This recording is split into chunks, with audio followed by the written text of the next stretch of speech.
Bonjour à tous et j'espère que vous allez bien. On se retrouve dans cette vidéo afin de vous présenter comment envoyer des utilisateurs vers un URL désigné via un menu déroulant. C'est-à-dire que l'utilisateur prendra du coup un élément, sélectionnera un élément dans son menu déroulant et sera automatiquement retourné vers une page.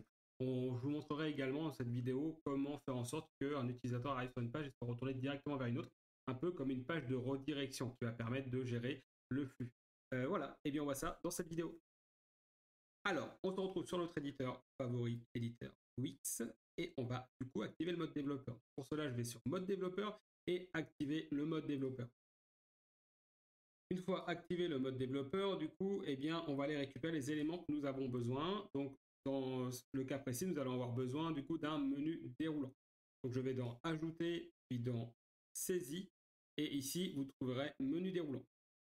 Donc peu importe, on importe celui-là qui nous intéresse. Vous pourrez bien sûr modifier le design comme bon vous semble.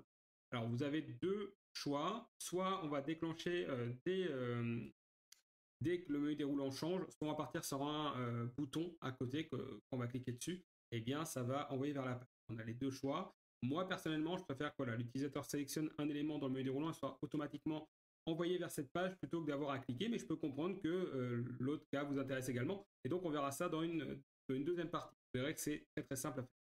Alors, on va utiliser du coup les actions de Wix. Donc là, vous pouvez déjà supprimer toutes les petites remarques que l'on voit. Elles sont juste à titre informatif de la part de Wix et en fait n'auront pas, pas vraiment d'importance au niveau de ce que nous allons faire.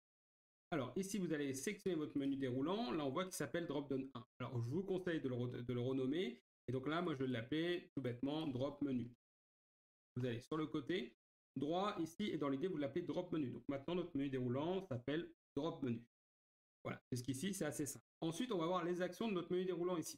Donc on va voir l'action OnChange, OnClick, OnDoubleClick, etc.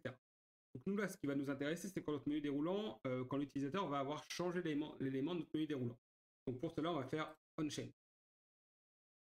Donc cela vous rajoute encore plein de remarques, vous pouvez supprimer. Et hop, nous, ce qui nous intéresse, c'est uniquement cette partie-là. Une fois que nous allons avoir fait ça, en fait, on va récupérer la valeur du menu déroulant. Là, actuellement, notre menu déroulant n'a pas de valeur puisque nous ne les avons pas mis à l'intérieur. Donc, on va aller faire ça tout de suite. Vu que le mode développeur est activé, et je vous conseille de le laisser activer, on va avoir plusieurs possibilités pour notre menu déroulant. La première, la plus longue, ça va être de, alors vous voyez, on a déjà des éléments de base. Et en fait, quand vous allez avoir un élément de base, si j'ajoute un élément, je double-clique et je dis valeur 1 par exemple. Hop. Et bien en fait, on a uniquement le label, donc l'élément qui va s'afficher pour l'utilisateur, qui va avoir changé en valeur 1. La valeur que mon menu déroulant va retrouver, ça va être uniquement item. Donc là, imaginons j'aurais mis mon URL, et bien lui, enfin mon utilisateur change pour valeur 1, ce que mon code va lire va être item. Donc nous, ça ne nous intéresse pas. Et en fait, donc il va falloir à chaque fois qu'on aille faire valeur, modifier la valeur et rentrer ici valeur 1 par exemple pour que mon code lise également valeur 1. Donc ça, c'est si vous avez envie de vous prendre la tête à créer au fur et à mesure donc, vos éléments et modifier la valeur de tout ça. Il y a une deuxième façon de faire qui est beaucoup plus simple. On va aller dans le ajouter les choix. Ici, vous allez tout supprimer. Alors, je vous montre les façons de faire pour remplir ce menu déroulant. On va pouvoir par exemple marquer valeur 1, sauter une ligne, valeur 2, sauter une ligne, configurer. Dans ce cas-là, quand je vais revenir dans mon menu déroulant, j'aurai valeur 1 et valeur 1 en item. En fait, la valeur lue par mon utilisateur sera valeur 1 et la valeur lue par mon code sera également valeur 1. En fait, de base, ça va nous créer automatiquement, à partir du moment qu'on a fait un saut de ligne, ça va nous créer automatiquement les deux lignes avec les mêmes valeurs et les mêmes intitulés. Là, nous, ce qui va nous intéresser, ça va être que ça envoie vers un URL. Donc, je vais retourner sur mes choix multiples et là, du coup, on peut tout supprimer. Comme vous voyez, ça vous a ajouté directement le petit virgule valeur 1 pour dire la valeur. Donc là, moi, je vais marquer choix site 1, virgule, et là, je vais marquer l'URL de mon site. Alors là, pour faire l'essai, je ne suis pas chauvin, mais voilà, ça me fait plaisir quand même. Je vais récupérer 3 sites internet, donc ça va être le mien, voilà, donc je le récupère, CTRL-C. Là, j'ajoute derrière un petit virgule ici, CTRL-V, je saute une ligne, choix site 2. Là, voilà, je mets une virgule, je vais vers le groupe Facebook. Ceux qui me suivent le connaissent peut-être déjà. Et si vous n'y êtes pas, je vous invite à le rejoindre. C'est vraiment cool dessus, on a des bonnes des bonnes discussions et il y a une très bonne ambiance. Donc, choix 2 et ensuite, donc, le choix site 3, virgule, et là, je vais envoyer vers ma page YouTube. Là, alors, choix site 3, hop. Là, je fais configurer. Et donc ici, ce qui va se passer, c'est que moi, mon utilisateur verra choix 1, choix 2, choix 3. Et mon code comprendra, lui, les valeurs en dessous. Donc, le site 1, le site 2, le site 3. Voilà. Donc, si je fais un aperçu, par exemple, rien que pour vous montrer que ça fonctionne vraiment, si là, je fais un aperçu, je regarde, j'aurai bien choix site 1, site 2 et site 3. Ouais, l'utilisateur ne voit pas la valeur. Par contre, notre code, lui, va la voir et c'est vers celle-ci qu'il va envoyer notre utilisateur. Donc ensuite, je vais dans mon code et donc là, je vais récupérer cette valeur. Donc, je vais créer une variable pour ça que je vais appeler URL, donc let URL, on crée la variable URL et je vais lui dire que celle-ci, elle est égale à mon menu déroulant. Donc pour cela, j'appelle donc mon menu déroulant, donc on l'a appelé drop menu. Et là, je lui dis que c'est la valeur que je souhaite. Alors, on aurait pu également mettre le label, hein. Logiquement, on peut le mettre, .label, mais clairement, il vaut mieux que l'utilisateur ait quelque chose de plus propre qu'un URL.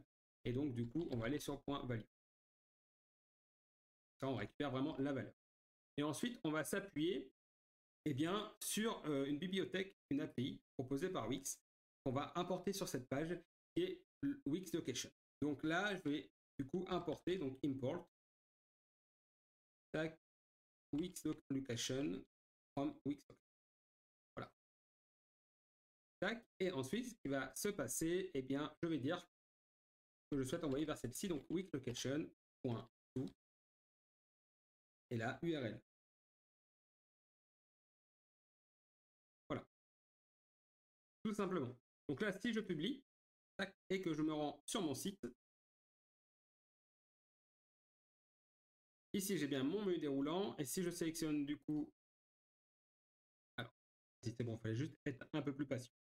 Alors, là, je vais faire choix 1, et du coup, je vais être redirigé vers mon site, effectivement, donc nickel. Je vais faire choix 2, hop, et je suis redirigé du coup vers le groupe d'entraide sur Facebook. On va attendre qu'il charge, mais voilà, c'est bien ça. Et je vais faire du coup choix 3, hop, et là, je vais être redirigé du coup vers ma page Facebook directement. Donc voilà, ça fonctionne plutôt bien, donc ça c'est nickel. Et maintenant je vais vous montrer comment le faire avec un appui bouton supplémentaire. Donc pour cela, on va aller récupérer du coup un bouton. Donc je vais dans bouton, hop, j'ajoute un bouton à la page, peu importe lequel. Prendre celui-là qui s'affiche, tac. Hop, je vais le renommer, enfin je vais marquer le mot Go. Et ici je vais renommer mon bouton en marquant bouton Go, pourquoi pas. Bouton Go. Ici, du coup, on va enlever le onChange parce que du coup, là, ça sera plus sur l'élément par lequel on change d'élément dans le menu, mais on sera envoyé qu'au moment du clic sur le bouton. Et ensuite, sur mon bouton, je vais aller prendre l'action onClick. Voilà, ça me crée toutes mes lignes. Donc, je récupère uniquement celle-ci. Je fais un CTRL X, j'enlève tout ça, tac, et je remplace donc ma ligne ici par celle que je viens de sélectionner. Donc là, on supprime et on colle donc la nouvelle ligne. Je vais faire un publier. Une fois publié, je vais sur le site.